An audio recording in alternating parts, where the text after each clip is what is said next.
Sobrang na-enjoy ko yung ginagawa ko.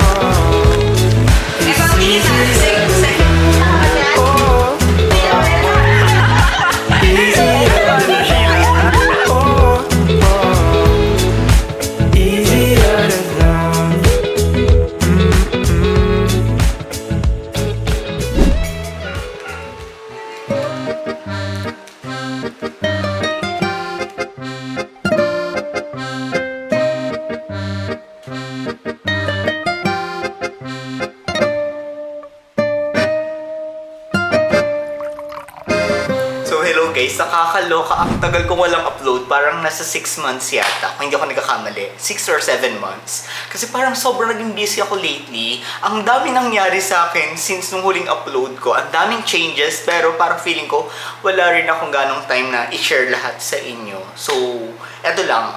Yung isa sa mga nangyari kasi is nag-open kami ng business magkapatid. And alam niyo naman, pag nag-open kasi ng business, sobrang busy talaga. Like yung mga business registration, and dito sa pinasok namin kailangan siya ng FDA registration. So ang daming papers na kailangan, ang daming requirements, even yung formulation, yung design, yung packaging. So sobrang dami, sobrang busy talaga namin, nakakaloka. So i-share ko sa inyo, my god, kayo yung isa sa mga gusto kong makaalam nito. So marami kaming stock nito, pero ito lang ipapakita ko sa inyo. Ayan, Merglow, it's a bleaching soap. Yan yung itsura niyan. Talagang pinaghirapan talaga namin itong magkapatid mula doon sa design, doon sa packaging, doon sa formulation, sa scent na gusto namin.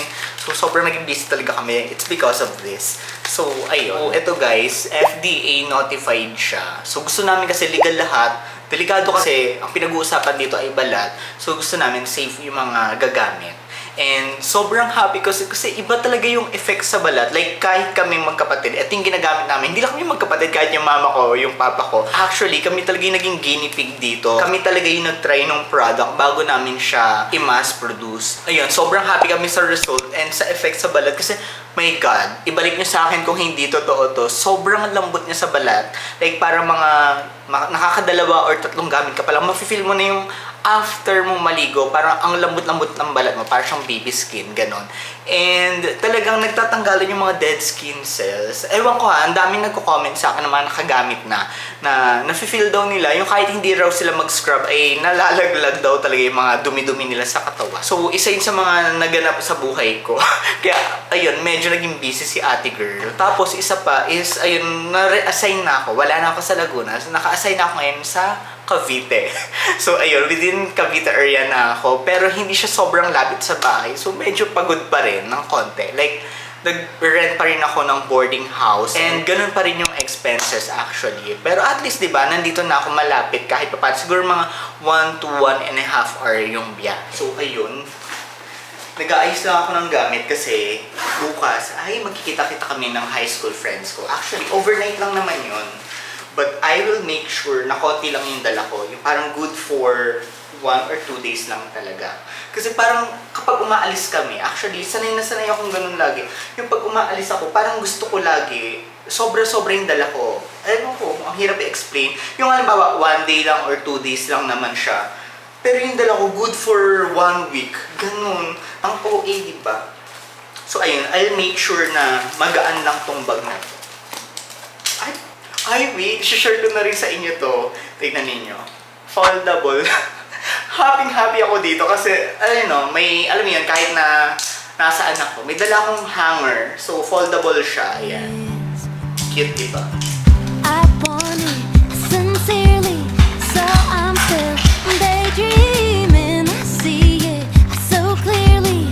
If you're out there, come find me. When I fall in love, all the sparks will fly, lighting up the sky like the fireworks on the 4th of July.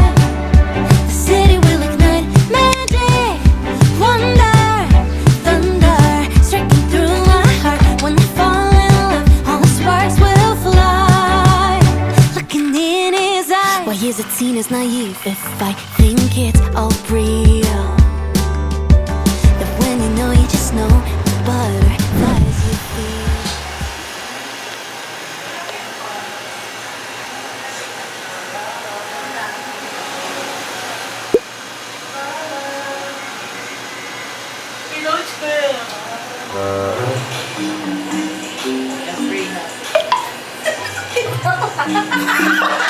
Pamprina! Hi, good morning. Tapos buksan mo ito bukas nakahubad ka, no? There. May makakakita kaya sa'yo? There, dali, Shelly. Kaya mo meron silang mga phone na super zoom in, tapos mga... Okay lang, hindi ka nila kilala. Paano, Sheila? Pick a movie.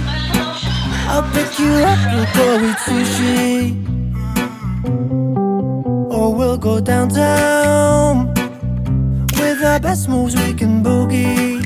Oh my, we both look so fly like sweet apple pie. Yeah, they want a piece of us.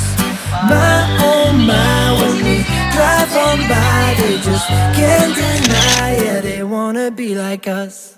Na na na na na na na na na na na na na.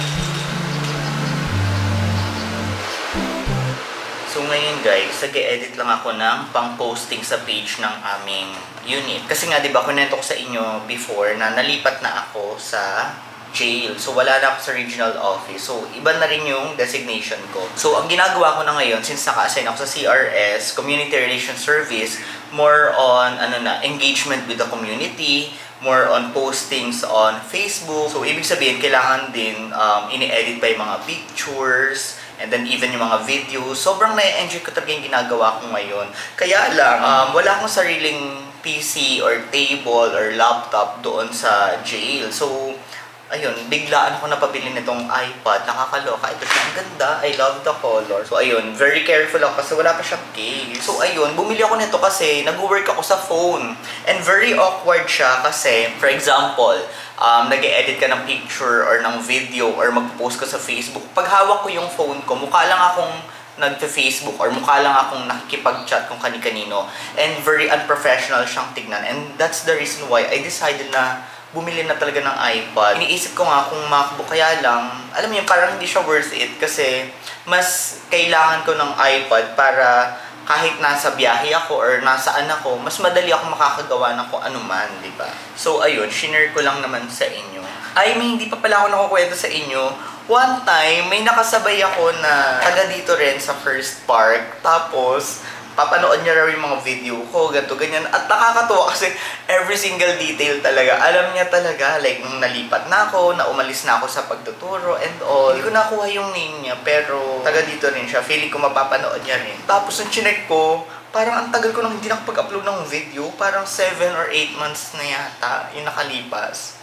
Ayun, parang lately kasi parang hindi ko alam kung tinatamad ba ako or gusto ko na lang ipahinga yung pag-uwi ko. Yung parang ganun ba? Kasi parang ang hirap i-explain. Ayoko na mag-rant.